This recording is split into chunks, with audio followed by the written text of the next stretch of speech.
Bienvenue à toutes et à tous dans l'émission À vous la parole sur les antennes de l'Intelligent TV. Nous recevons dans ce nouveau numéro de votre émission hebdomadaire Foi Ernest de Saint-Sauveur, écrivain, journaliste, éditeur, par ailleurs président de l'Association des écrivains de Côte d'Ivoire. Dans ce numéro, l'écrivain journaliste jette son regard sur l'écosystème du livre en Côte d'Ivoire, ses impressions du Salon international du livre d'Abidjan, édition 2022. Il souhaite également l'implication des pouvoirs publics dans le domaine des arts et des lettres et se prononce enfin sur les 28,89% de taux de réussite du BEPC, session 2022. En votre qualité d'ancien président de l'Association des écrivains de Côte d'Ivoire, quel est votre regard sur le livre en Côte d'Ivoire et dans tout son écosystème ? Je dirais que depuis ma mandature à la tête de l'Association des écrivains de Côte d'Ivoire jusqu'à ce jour, il y a eu beaucoup de progrès qui a été fait, aussi bien dans la qualité de l'écriture que dans le nombre de ceux qui s'adonnent à l'écriture. Je veux dire que le nombre d'écrivains a sensiblement augmenté par rapport aux années où j'étais à la tête de l'AECI, de sorte que on peut dire que beaucoup plus de gens s'intéressent à l'écriture, s'intéressent à l'écrit, et en même temps, cette dimension d'intérêt s'est accrue au sein de la population. Il y a également le fait que, de mon temps, il n'y avait que très peu de maisons d'édition. Ça veut dire que très peu de productions livresques. Au jour d'aujourd'hui, la palette des éditeurs s'est considérablement étoffée, de sorte que beaucoup plus d'ouvrages, beaucoup de productions sont proposées au public, et en même temps, cela accroît l'intérêt du lectorat. Une dimension du lectorat qui s'accroît au fil des années. Et donc on peut dire aujourd'hui que le milieu du livre, il y a une industrie du livre, que tout cela se porte assez bien. Mais vous savez, la perfection n'est pas de ce monde. On ne peut pas se satisfaire de ce qu'on voit actuellement. On ne peut que espérer mieux. Mieux dans les productions, mieux dans la qualité, mieux dans la commercialisation des produits livresques. Le livre nourrit-il son homme en Côte d'Ivoire ? C'est une vieille antienne qui revient chaque fois qu'on réfléchit sur le livre. Moi, j'ai expérimenté les deux dimensions de l'écriture, d'abord en tant qu'écrivain et puis en tant qu'éditeur aujourd'hui. Mais si je m'en tiens à ma casquette d'écrivain, c'est clair que dans notre espace, on ne peut pas dire que l'écriture nourrit son homme, parce que les productions ne sont pas étoffées suffisamment comme elles le devraient. Et puis, la part de gain qui revient à l'écrivain n'est pas suffisamment importante pour lui permettre de vivre de sa plume. Et l'un dans l'autre, on ne peut pas affirmer que l'écrivain vit de sa plume. Il y a, c'est vrai, quelques exceptions à cette règle-là. Il y a dans notre milieu 2 ou 3 de nos confrères ou consoeurs qui n'ont que l'écriture comme activité principale, ou en tout cas sont très actifs à proposer leur production au public, et eux, ils peuvent dire qu'ils vivent de leur plume, mais c'est une goutte d'eau dans l'océan des écrivains et des auteurs. On peut dire que ce n'est pas suffisant. C'est aussi là 2022 avec un stand. Quel bilan pouvez-vous dresser de votre participation personnelle en tant qu'écrivain, puis le bilan global de ceci-là? Mais personnellement, je suis allé au SILA non pas en tant qu'exposant, parce que bon, je n'ai pas pu m'organiser à temps pour prendre un stand en bonne et due forme. J'ai participé en tant qu'écrivain. Je vais dire que j'étais pris en charge, hein, si on peut dire ça comme ça, par une maison d'édition qui est aussi distributeur de mes ouvrages. Donc je suis venu à ce salon en tant qu'écrivain. Mais curieusement, c'est le salon auquel j'ai participé avec beaucoup de signatures. Alors que j'étais dans un stand de confrères, j'ai eu beaucoup de signatures. Ça a été l'un des salons les plus réussis depuis que l'association des éditeurs ivoiriens propose le salon du livre aux Ivoiriens. C'est l'un des salons les plus réussis dans la dimension de popularité et on peut dire que ça a été un bon cru qui a permis aux uns et aux autres, si ce n'est pas de rentrer dans leur fond, du moins de s'en sortir avec beaucoup de satisfaction et l'espoir que... Bientôt, l'Association des écrivains de Côte d'Ivoire va en congrès. Qu'attendez-vous de ces assises? Ben en fait, c'est la continuité de nos actions que j'attends. J'attends qu'il y ait un lien générationnel entre la nouvelle génération des auteurs, des écrivains, et puis l'ancienne génération. Parce qu'il y a eu de tout temps une tradition à l'Association des écrivains de Côte d'Ivoire, c'est de maintenir ce lien-là entre les générations. Et ça a été le cas jusqu'à présent. Et on espère que cela va se poursuivre dans la confraternité. On attend aussi que la dimension de l'écrivain soit beaucoup plus perceptible dans notre société. Que l'écriture soit une quête pour nos compatriotes et que les écrivains aient la place qu'ils méritent par leur importance dans la société. C'est aussi le lieu d'espérer que les pouvoirs publics daigneront s'intéresser à la vie, à la production des écrivains. Parce qu'il ne faut pas l'oublier, et moi je l'ai suffisamment dit pendant mon temps sans être écouté, le président de la République, c'est écrit dans la Constitution, est le protecteur des arts et des lettres. Ça veut dire que la dimension de l'écriture, la dimension des arts, la dimension des lettres est sa préoccupation essentielle en tant que protecteur. Et donc, on attend que les pouvoirs publics accordent à l'écrivain la place d'élite qui lui sied et qu'il est prêt à assumer. Avez-vous un carton rouge ou un carton vert abondé au bureau sortant présidé par Eti Maker? Un carton vert parce que il a dirigé avec la satisfaction que j'ai pu avoir de son action. C'est un jeune confrère qui a toujours eu le souci de me consulter dans ses actions, de prendre conseil auprès de moi et des autres aînés également. Et ça, c'est ce que je disais tantôt, c'est ce lien qui doit prévaloir, cette confraternité, cette écoute générationnelle. Et moi, je suis content du mandat d'Eti Maker et j'espère que celui ou celle qui va lui succéder sera dans cette même veine-là. À ce jour, combien d'œuvres littéraires avez-vous dans votre besace? Personnellement, je dois en être à une douzaine d'œuvres. Au plan individuel et puis au plan collectif, j'ai participé à 2 productions.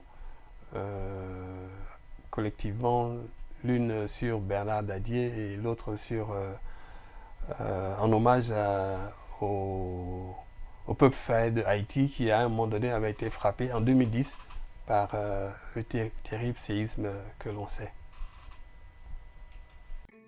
Vous êtes prolixe en écriture. Qu'est-ce qui explique cela?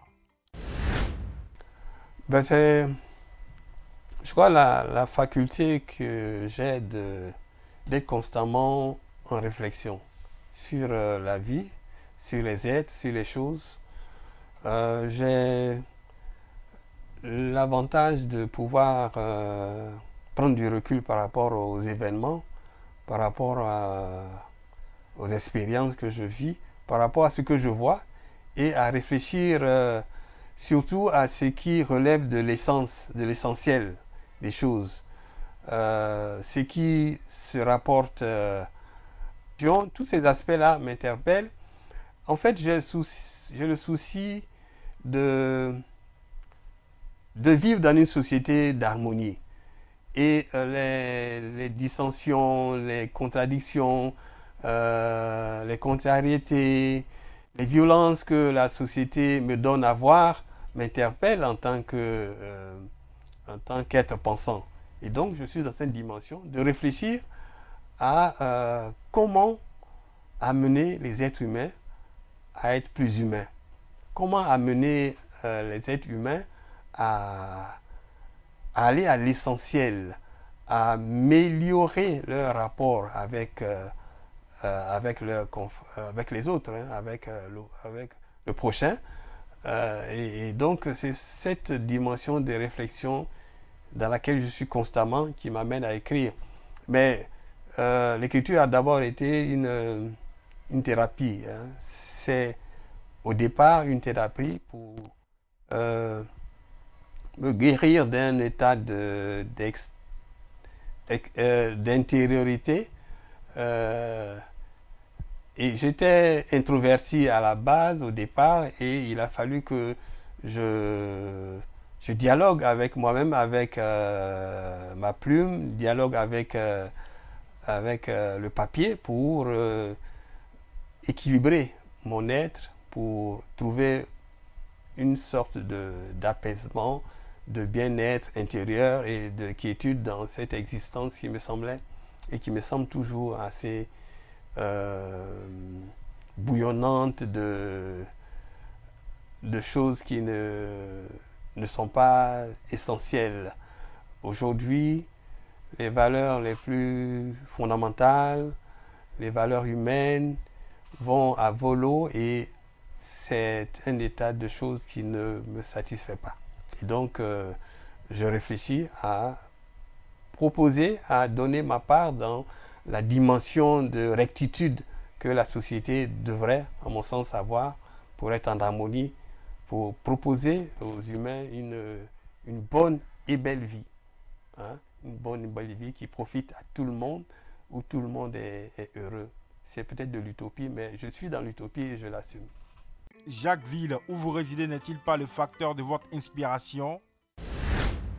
Bon, c'est vrai que Jacquesville c'est une coquette ville qui offre tous les avantages à celui qui veut réfléchir calmement, la quiétude. Il y a les plages là-bas, on a toutes les dimensions d'eau qu'on veut. Il y a un lac, il y a la lagune, il y a la mer, il y a les cocotiers. Et puis, il n'y a pas à Jacquesville le bouillonnement, le désordre que l'on connaît à Abidjan, dans les grandes villes, hein, pour parler de façon générale. On a cette quiétude que l'on peut avoir. La pollution n'est pas excessive à Jacquesville, n'a pas atteint cette dimension qui étouffe dans les grandes villes, et notamment à Abidjan, où j'étais.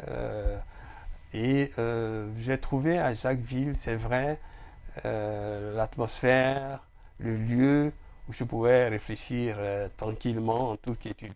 D'ailleurs, l'année où je me suis exilé volontairement à Jacquesville, l'année 2020, je crois que c'était la première année du du confinement à cause de la pandémie du Covid, dans ce temps de confinement, j'ai travaillé à produire simultanément 3 ouvrages, 3 essais qui me semblaient importants. Et c'est la preuve que c'est un lieu de réflexion féconde.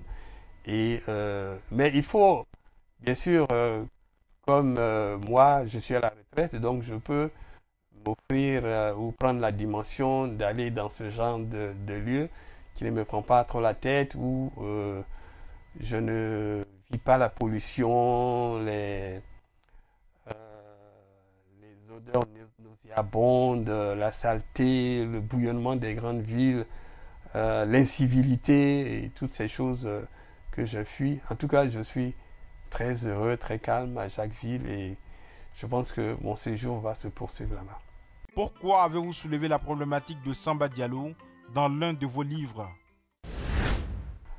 Bon, le livre auquel vous faites allusion, c'est l'un des essais dont je parlais tantôt. Il s'intitule « Nous sommes tous des Samba Diallo ». D'abord, il faut se rappeler que Samba Diallo, c'est le personnage principal de l'œuvre de Cheikh Hamidou Kane, l'un de nos dévanciers, un fabuleux écrivain, un fabuleux philosophe, intellectuel, humaniste.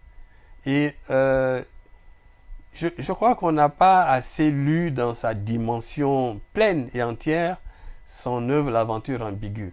C'est une œuvre qui date de 1951. Mais figurez-vous qu'en 2022, soit plus d'un demi-siècle plus tard, cette œuvre est absolument et totalement d'actualité. Je veux dire que dans L'Aventure ambiguë, il y a un personnage féminin qui s'appelle la Grande Royale. Une dame qui est dans la noblesse des Dialobés, donc le peuple auquel se réfère Cheikh Hamidou Kane dans L'Aventure ambiguë. La Grande Royale est une dame importante. C'est la sœur aînée du chef. Et elle compose avec le chef et l'imam, donc le chef religieux, le triumvirat des personnalités qui comptent au pays des Dialobés. Et c'est la Grande Royale, donc, qui prend la résolution d'envoyer Samba Diallo à l'école du Blanc, avec un message, une mission précise. Aller à l'école du Blanc pour apprendre de lui comment il a pu nous vaincre sans avoir raison. Ça a été la réalité à laquelle nos ancêtres, nos grands-parents ont été confrontés. Et donc, il me semble que plus de 60 ans après, au jour d'aujourd'hui, cette dimension de mission-là nous incombe aussi, à nous qui, comme nos devanciers, sommes allés à l'école du Blanc. Et je me suis dit, mais au fond, est-ce qu'il n'était pas temps de faire un bilan sur notre compagnonnage avec le Blanc, ou du moins avec son école, avec sa civilisation?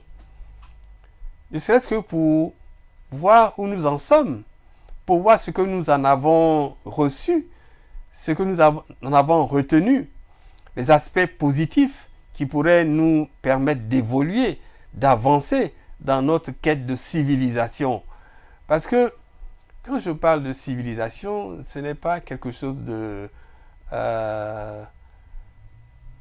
typiquement occidental. Toute société, même les sociétés primitives, ont aspiré à une civilisation, c'est-à-dire à s'émanciper, à évoluer, à s'organiser dans le sens que la liberté soit la norme et que l'épanouissement convienne à tout le monde. Toutes les sociétés ont eu cette réflexion-là. Et donc, j'ai cru nécessaire de faire cette halte-là pour faire le bilan de notre compagnonnage, avec notre marche avec l'Occident. Hein, parce que j'ai fait des constats, un certain nombre de constats, selon lesquels aujourd'hui la société occidentale, la civilisation occidentale, est notre aspiration. Mais curieusement, ce n'est pas une société d'épanouissement. Dans la civilisation occidentale telle qu'elle se donne à voir aujourd'hui, nous voyons toutes les tares que l'humain peut présenter. Or, elle s'est présentée hier à nous comme une civilisation de supériorité, d'intelligence surfaite, de civilité. Et cela me donne à réfléchir. Et donc, c'est cette réflexion-là que j'ai proposée à mes compatriotes, à l'Afrique et au monde, sous le titre de « Nous sommes tous des Samba Diallo ». Pour dire que les Africains, l'Afrique, a une histoire commune. Pour quelles raisons avez-vous abandonné le roman pour la thématique conscientielle de l'Afrique? Oui, c'est vrai que j'ai laissé momentanément, hein, je le dis momentanément parce que j'espère revenir au roman, mais il me semble aujourd'hui important que nous regardions les yeux dans les yeux, que nous interrogions les problématiques essentielles qui se posent à notre civilisation, à notre société. Et je crois que c'est l'essai qui peut le mieux nous amener à réfléchir, à voir tous les contours d'une thématique et à faire des propositions qui peuvent engager la collectivité. Et donc, le roman a le désavantage d'être fictionnel et de mettre les lecteurs dans l'idée que, bon, après tout, c'est de la fiction, ça n'a pas d'impact sur la vie réelle. Alors que ce n'est pas toujours le cas, parce que quand je prends l'aventure ambiguë, son impact est fondamental sur la société de tout temps. Et donc, l'essai est vu par les intellectuels, par tout le monde, comme le lieu où l'on peut réfléchir réellement dans les tons, dans les registres qui conviennent aux thématiques de la vie réelle. Et donc, j'ai opté pour cela, pour interpeller ma communauté sur 3 dimensions essentielles. La première dimension, c'est la politique. Aujourd'hui, c'est un lieu commun de dire que la politique ne se fait pas à la satisfaction générale des populations. Ça, c'est clair. En Afrique, en Côte d'Ivoire, c'est tout le cas. Et donc, il y a le lieu de réfléchir au pourquoi de ce désenchantement. Ensuite, la religion.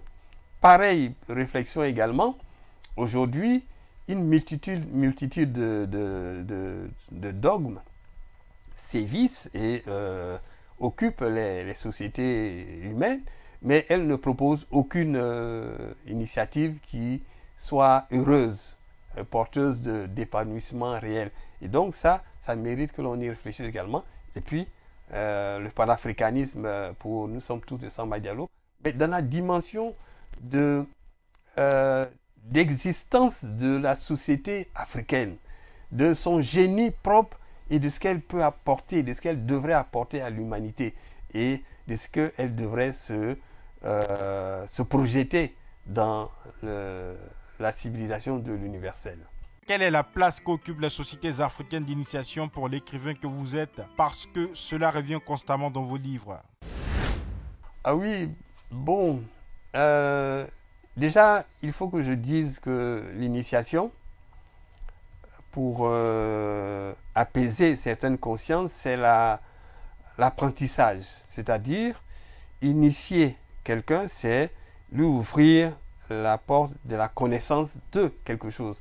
Quand un gamin de 6 ans va à l'école, il s'initie aux connaissances pédagogiques qu'il n'a pas. Pareillement, la tradition africaine a son école. Et donc, elle vous ouvre à l'initiation, à la connaissance du monde selon ses prismes, à la connaissance de la nature, à la connaissance des relations entre le cosmos et l'être humain, entre les espèces animées et celles que l'on dit inanimées. Et donc, moi, tout cet ensemble qui ne me semble pas dissocié m'a amené à formuler un intérêt pour la compréhension de cela. Et pour moi, c'est fondamental quand on n'a pas toute la dimension de connaissance qui relève ou que l'on peut acquérir de la tradition qui n'est pas seulement africaine, hein. Toutes les sociétés ont une tradition de connaissance. Il y a ce qu'on appelle la tradition primordiale. Elle est de toutes les civilisations. C'est elle qui valorise l'humain en tant que le frère de l'autre. Dans l'acception de cette tradition-là, l'homme n'est pas un loup pour l'homme. L'homme est un recours pour l'homme. L'homme est un secours. Et l'homme doit à la divinité, à Dieu, à ce qu'il a créé, la dévotion absolue. Ça, toutes les traditions, et la tradition primordiale, qui n'est pas seulement africaine, tient à cela. Et quand on s'inscrit dans cette dimension-là, on est apte à répondre à ce que le Mandé a défini, hein, à un moment donné de son parcours, et que je vais essayer de synthétiser en ces quelques mots. Le Mandé dit que l'être à la base est un esclave. C'est un John Tché, John Musso, c'est l'esclave. Il est esclave de Dieu si l'on veut, mais un esclave heureux de sa condition d'être soumis à Dieu. Ensuite, il est esclave de ses instincts, de son animalité. Il est esclave de toutes ces bassesses-là. Il doit évoluer. Sa conscience doit s'agrandir, doit croître. De même que physiquement, il croît. Sa conscience doit croître. Et alors, il passe à la dimension de Horon, de noble. Noble par la qualité de ses actions dans la société. Et puis, il doit évoluer parce que le Horon n'est pas la finitude dans ce registre d'évolution. Il y a l'être qui atteint le stade du Yereolo, de celui qui, comme s'est accouché de nouveau.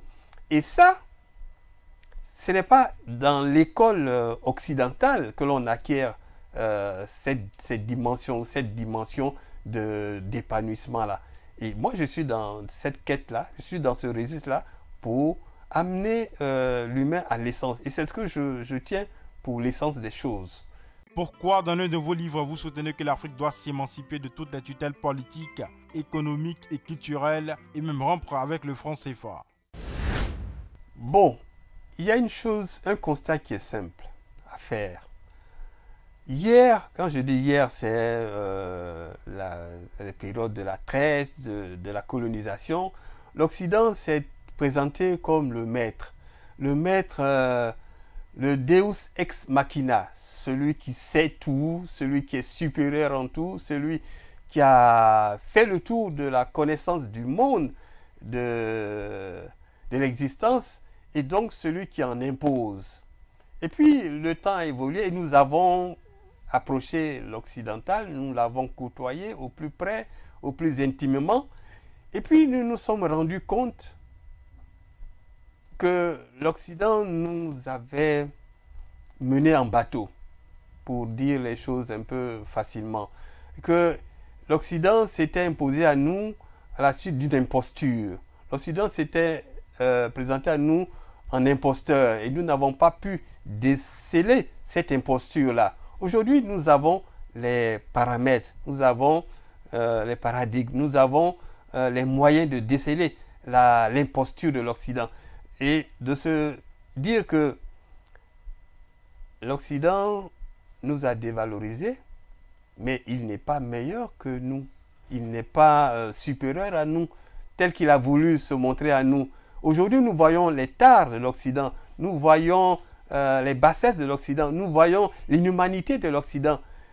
Et nous voyons au plan mental, les monstruosités auxquelles l'Occident s'adonne et vers lesquelles il veut nous conduire. Et je dis, aujourd'hui, il est temps que nous nous émancipions de tout cela, que nous retenions aux valeurs qui nous conduisent à l'éternel, au Dieu de toutes les sociétés, de toutes les humanités, de toutes les existences. Et puis, à la fraternité des hommes, qui n'a pas de couleur, qui n'a pas de religion, qui n'a pas de sexe, qui est indifférencié et qui prend l'homme comme le frère de l'autre, qui prend la femme comme la sœur de l'homme. Et ça, cette dimension-là, elle nous reste à conquérir au même titre que à l'Occident. Et donc, il est temps de nous émanciper des faussetés et de revenir à l'essentiel. Le doyen Ampateba dit, en s'adressant à nous les Africains, vous qui avez l'or, vous en êtes détournés pour courir après le cuivre et les valeurs dégénérées. Aujourd'hui, il est temps que nous revenions pour conquérir ce tort qui nous appartient, c'est-à-dire la noblesse des valeurs qui ont fait notre gloire et qui font la gloire de l'humanité, de l'humain de façon générale. Comment vous vous sentez quand vous entendez les jeunes écrivains dire que leur référent littéraire en Côte d'Ivoire, c'est Foi Ernest de Saint-Sauveur? Je n'en ai pas beaucoup entendu pour dire la vérité. Vous êtes gentil de leur prêter cette intention.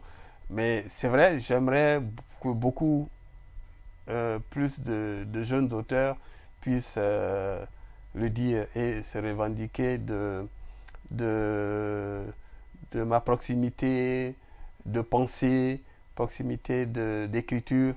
J'ai souvent eu l'ambition de faire des disciples dans ce registre-là. Ne serait-ce que pour être beaucoup plus nombreux à penser que l'écriture peut amener l'homme au plus près de l'homme pour fraterniser, hein, quels que soient les espaces, quels que soient les lieux, les temps. Et donc, que beaucoup plus de jeunes, disons, adoptent cette faculté de réflexion sur les choses de l'essence, hein, l'essentiel, Dieu, les espèces, la nature, hein, les liens que l'homme a avec la nature et qui sont des liens fondamentaux. Sans la nature, l'être humain n'existe pas.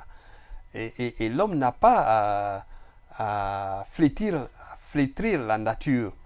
L'homme n'a pas à flétrir les espèces.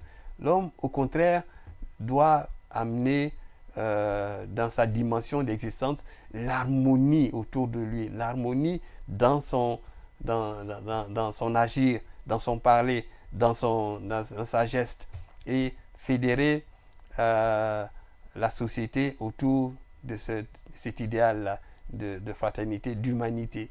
Hein.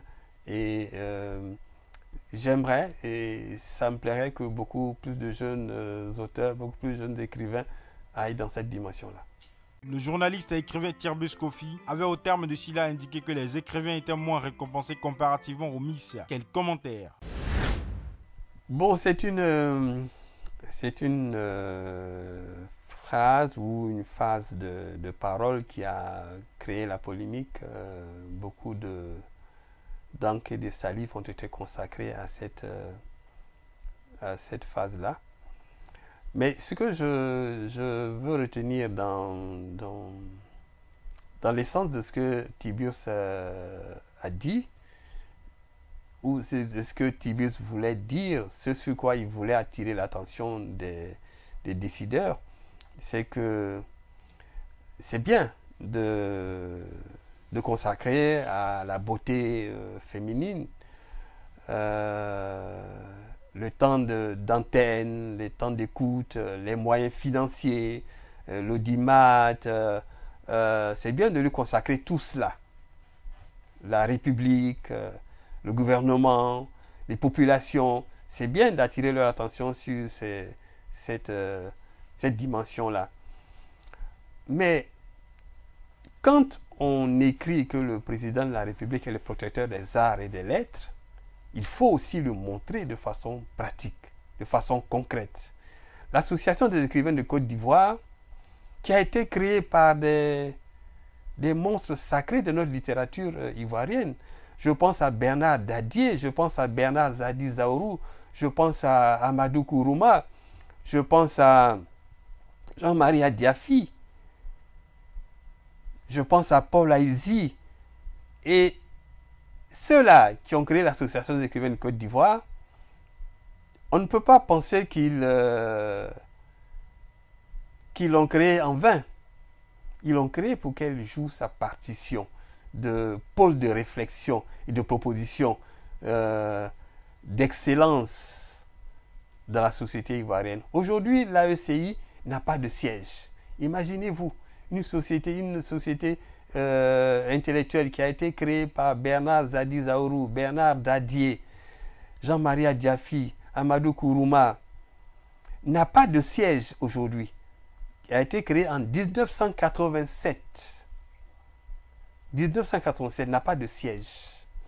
Une association comme l'AECI devrait être d'intérêt national pour l'action qu'elle peut amener à élever le niveau de compréhension, de connaissance, de civilité du peuple ivoirien. Et ça, c'est absolument déplorable de voir que l'AECI n'a pas de subvention. Vous voyez? Et donc, quand Tibius Kofi voit tout cela, il voit le désintérêt, le manque d'intérêt. Nous avons fait le SILA, c'est vrai, avec le parrainage, avec la présence de la ministre de l'Éducation, de quelques ministres ici et là, mais ce n'est pas toute la République qui se met en branle quand le salon du livre advient. Comme par exemple, on peut le noter pour Miss Côte d'Ivoire. C'est cette dimension de désintérêt, de mépris pour l'intellectualité, pour l'épanouissement de l'être humain, du citoyen ivoirien. C'est ce que Tibius dénonçait. Vous savez, on parle de développement. On a parlé avant d'émergence. On parle de développement. C'est vrai, il faut arriver au développement. Il faut refuser de vivre dans les immondices. Il faut aspirer à vivre dans un cadre de vie sain, avec de belles autoroutes, avec des ponts, avec un espace infrastructurel épanouissant, harmonieux, beau, etc. Mais la dimension de l'homme, c'est l'écrivain qui va la construire. Et il faut que l'on nous donne les moyens de construire cette dimension. Le politique ne pourra jamais construire l'homme dans sa dimension de croissance intellectuelle, mentale, spirituelle. Voilà, c'est ce que Tibius, de mon point de vue, voulait mettre en évidence. Ce n'est pas une histoire de jalousie, je sais pas, comme on a voulu le croire, de concurrence ou de mépris pour le concours de Miss Côte d'Ivoire. Non, non, non. C'est le hiatus grotesque qu'il y a entre le regard que pose la société de façon générale et les pouvoirs publics sur la Miss et sur l'intellectualité de façon générale. Nous ne saurions terminer cette émission sans avoir votre avis sur la proclamation des résultats du brevet d'études et du premier cycle BEPC session 2022 qui ont donné 150 081 candidats déclarés admis, soit 28,89% contre 41,27% en 2021. Ce résultat a été diversement interprété. Donc on a voulu y voir le niveau réel de notre jeunesse et d'autres ont plutôt vu ça comme un scandale. Moi, personnellement, je dis les résultats sont ce qu'ils devraient être. Hein. C'est-à-dire que si on exclut les impréparations, si on exclut la triche, si on exclut les effets de corruption et qu'on on s'en tient réellement à l'évaluation correcte et précise des apprenants, les résultats donnent ce qu'ils doivent donner. Et là, 28%, ça me semble être le résultat, le reflet du niveau des élèves. Mais en même temps, ça nous dit la dimension d'effort qu'il nous reste à faire pour élever ce niveau de réussite du BEPC et des examens de façon générale pour amener nos élèves, nos enfants vers plus d'efficacité, vers plus de réussite maximale dans leur apprentissage. Parce que on ne peut pas se réjouir que dans un pays, il y ait 28% de la frange des apprenants qui réussissent au BEPC. Mais ce n'est pas de gaieté de cœur. Vous pouvez bien le croire que la tutelle ministérielle, l'académie, proclame ces résultats-là. Ce n'est pas sa fierté. Mais en même temps, elle se doit de les évaluer correctement et d'espérer que toutes les dimensions de l'école, d'ailleurs, il y a les états généraux qui sont à l'œuvre déjà en Côte d'Ivoire, espérer que toutes les parties prenantes de l'école, je veux parler de l'apprenant, l'élève, je veux parler des infrastructures, des écoles, des établissements, je veux parler des enseignants, je veux parler des parents d'élèves, je veux parler des décideurs, de ceux qui définissent les grands axes de l'apprentissage. Toutes ces dimensions-là trouvent le meilleur qui convienne pour que, de façon générale, notre enseignement, notre éducation nationale soit plus performante.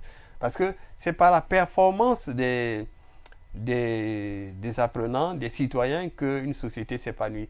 Nous avons parlé plus avant, et nous sommes tous des Samba Diallo. Mais la mission, c'était quoi? C'était d'aller auprès du blanc et d'apprendre de son organisation. Parce que c'est par son organisation, c'est par sa soif de connaissance, sa quête qu'il s'est élevé au-dessus des autres civilisations. Et si nous voulons atteindre cette dimension-là, nous devons aller vers cette recherche effrénée de la connaissance, cette soif d'apprentissage pour implémenter ça dans notre vécu pour que ce soit la réalité. Voilà. Je voudrais vous remercier, vous, le présentateur Ismaïla, mais remercier à travers vous la direction de l'Intelligent TV. Déjà dire merci du fond du cœur à mon jeune frère, Arafé Wakili, qui est le DG de l'Intelligent d'Abidjan et le patron de cette structure.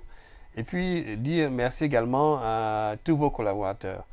Et me réjouir que l'Intelligent d'Abidjan s'est positionné comme une entreprise viable et valable qui propose dans son registre d'élever le niveau de participation de nos compatriotes, des Ivoiriens, à la chose publique, à la civilisation, à l'épanouissement, à la paix, à l'harmonie dans la société et à nous positionner comme une société harmonieuse et ouverte dans le monde de façon générale. Je voudrais vraiment me réjouir de cela et puis vous souhaiter le meilleur pour les années à venir.